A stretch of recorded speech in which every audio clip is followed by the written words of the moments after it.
Quero iniciar aqui, né? Em Gênesis 19, do 14 ao 26, né? Desculpa, do 24 ao 26, que fala assim.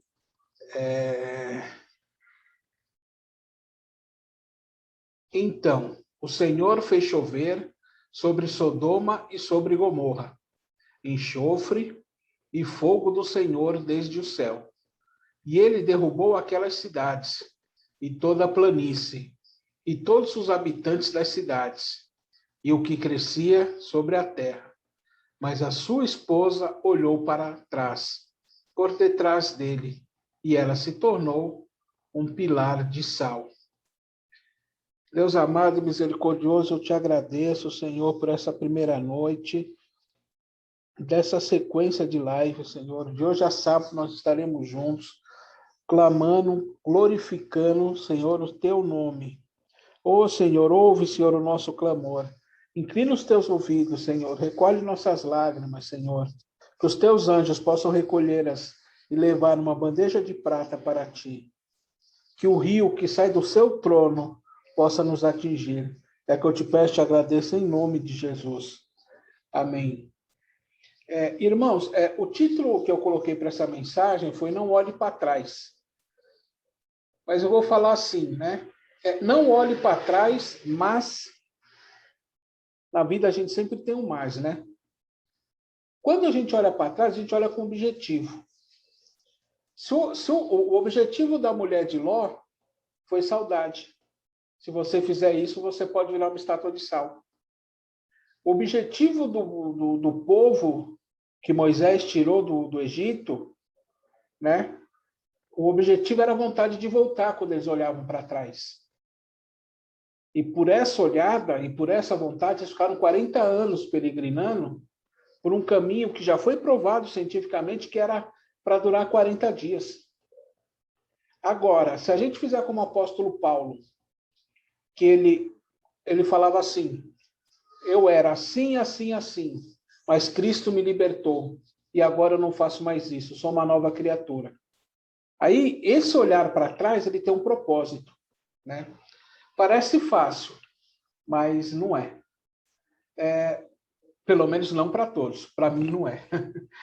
Veja esses exemplos em Lucas 7:43 e em Mateus 18:32.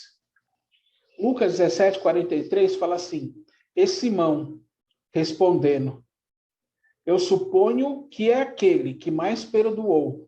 E ele lhe disse, tu julgaste corretamente. Já em Mateus 18:32 e 33, fala assim, seu senhor, então, chamando-o, disse-lhe, servo perverso, perdoei-te toda aquela dívida, porque tu me suplicastes. Não devias tu, igualmente, ter compaixão do teu conservo, como eu também tive misericórdia de ti? Essas histórias, lembrando rapidamente, a de Lucas, de uma mulher pecadora, que ela chegou perto de Jesus, ela lavou os pés de Jesus, havia um costume de se lavar os pés, porque as estradas não eram asfaltadas, a pessoa andava quilômetros debaixo daquele deserto, a poeira sujava o pé, e não existia mesa, como nós usamos hoje em dia. Então, eles comiam no chão, mais ou menos como a gente vê nos filmes onde tem japonês, né? O pessoal senta. E aí, praticamente, o pé do cara fica no rosto e na mesa. Então, havia-se esse costume de lavar o pé. E ela chegou para perto de Jesus e ela conseguiu, de tanto que ela chorou, ela conseguiu lavar os pés de Jesus. Tamanha a quantidade de lágrimas. E secou com os cabelos, né? E aí o pessoal ficou meio assim, né? Falou, poxa, se Jesus soubesse quem era essa mulher, ele não aceitaria isso. Né? Aí ele chamou o dono da casa e falou, vem aqui, filho, você lavou meu pé na hora que eu entrei? Não, ela lavou com as lágrimas dela. Você me deu o ósculo santo quando eu cheguei? Não. E ela não para de se derramar por mim. Né? Então, e ele perdoou os pecados dela. Então ela saiu aliviada. Então, essa mulher, ela poderia testemunhar o passado dela, né? E ela era uma testemunha viva, porque em volta as pessoas sabiam da mudança. Elas viram que houve uma mudança.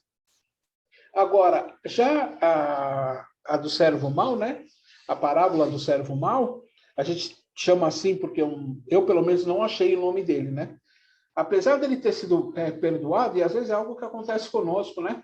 Nós nos humilhamos para Deus, nós pedimos perdão por algum motivo, né? E quando nós recebemos esse perdão, não só de Deus, mas às vezes do homem, né? A gente não tem a mesma coisa com o nosso conservo.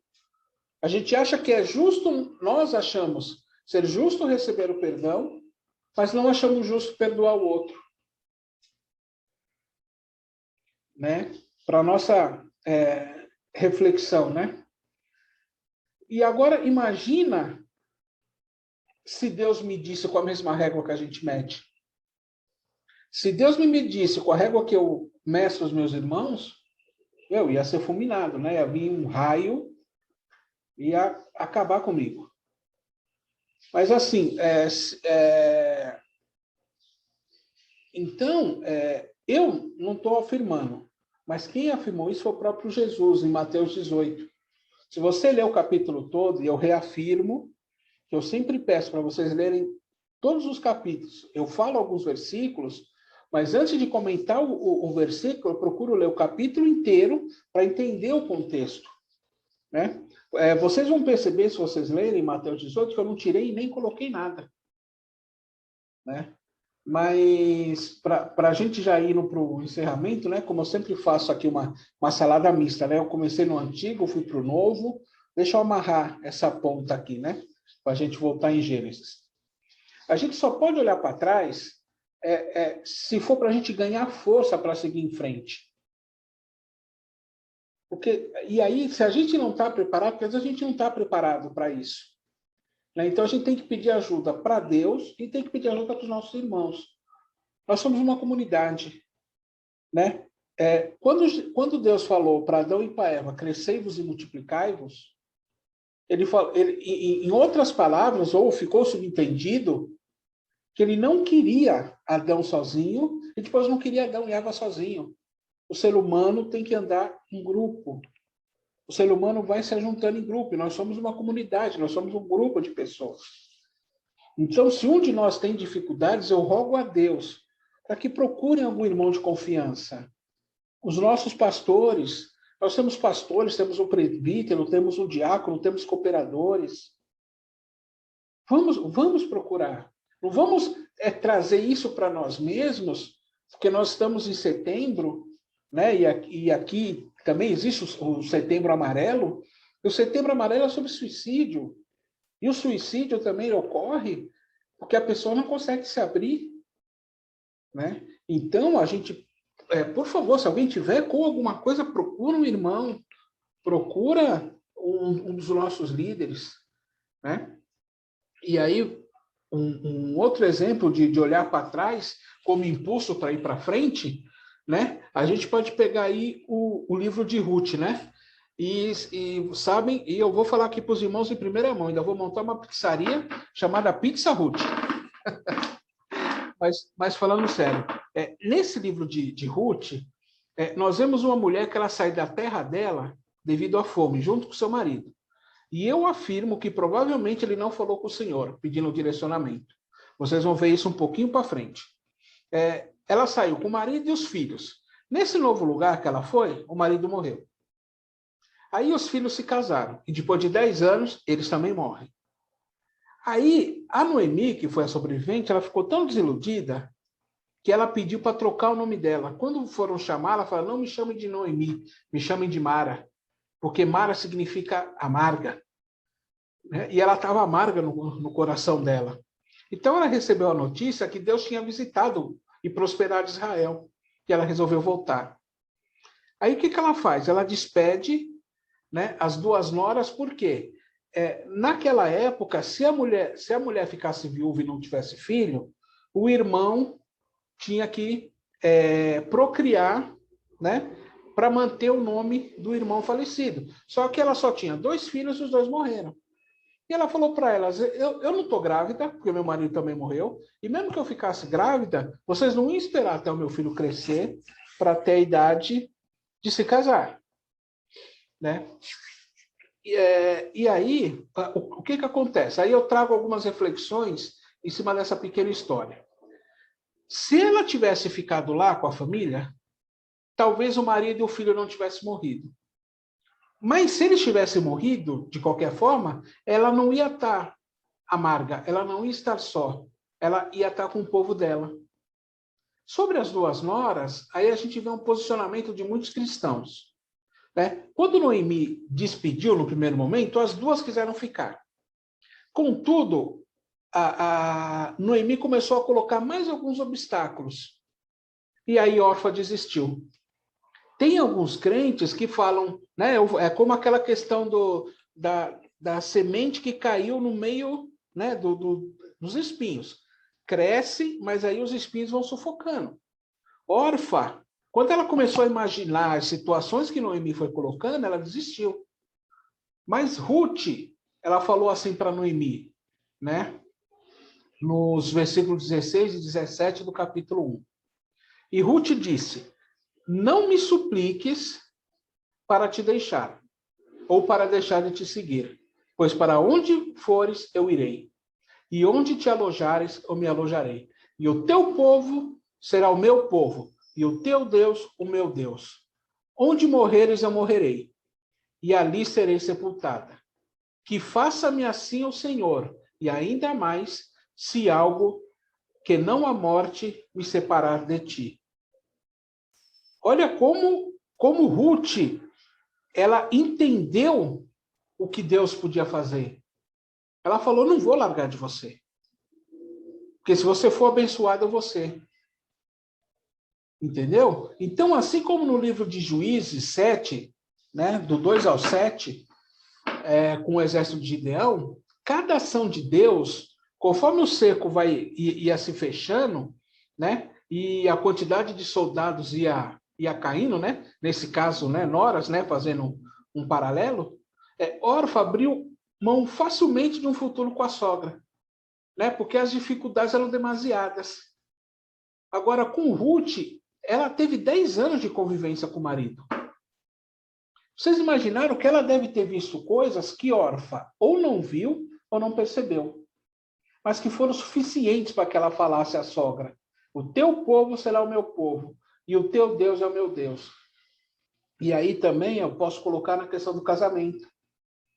Porque aqui foi um julgo desigual no casamento. Eles não se casaram com pessoas da mesma tribo, não se casaram com pessoas que eram de Israel. Então, a vivência era diferente. O que aconteceu? Orfa quebrou. Já Ruth não. Ruth percebeu e ela foi. Né? Às vezes, a gente está na igreja, mas a gente não se sente da igreja. Né? E como eu falei, né? E aí eu repito isso. Gente, procurem os ministros no privado. Procurem algum irmão ou alguma irmã de confiança. Não vamos nos deixar celebrar um mês inteiro. Ah, nós estamos celebrando, entre aspas, o Setembro Amarelo. Gente, a gente não pode nos calar e ficar absorvendo de tal forma que a gente perca a razão de viver. Não é isso que Deus quer da gente. Entendeu? Deus não nos quer como órfãos. Deus nos quer como Ruths. A gente não pode desistir, a gente tem que insistir. Se a vida nos apertar, a gente tem que ser como Ruth. E aí, se os irmãos continuarem lendo, vocês vão ver a história. Vocês vão ver que Ruth era da linhagem de Jesus. Quer dizer, nem passava pela cabeça dela o que ia acontecer. Mas ela foi, acho que bisavó, se eu não me engano. Depois o pastor me corrige. Ela foi bisavó de Davi. Avó bisavó de Davi. E Jesus veio da linhagem de Davi. Entenderam? Então, quando nós conseguimos fazer isto, né? Quando nós conseguimos deixar de ser órfãs, ver que não vai dar certo, desistir, e fomos como Ruth. Eu só vou me separar de você na morte. Ela fez bem para ela fez bem para a sogra E ela fez bem para nós, né? Porque Jesus veio pela linhagem dela. Amém? Eu quero agradecer a oportunidade de hoje, né, de dividir essa palavra com os irmãos. E queria pedir que os irmãos abrissem o microfone para que nós pudéssemos orar, né, que nós pudéssemos levantar um clamor por nós que estamos precisando de uma conversa, por nós que estamos precisando de um apoio, e para os irmãos que nós conhecemos, porque eu sei que nós conhecemos pessoas, e essas pessoas confiam em nós. E às vezes uma palavra nossa faz a diferença. Amém?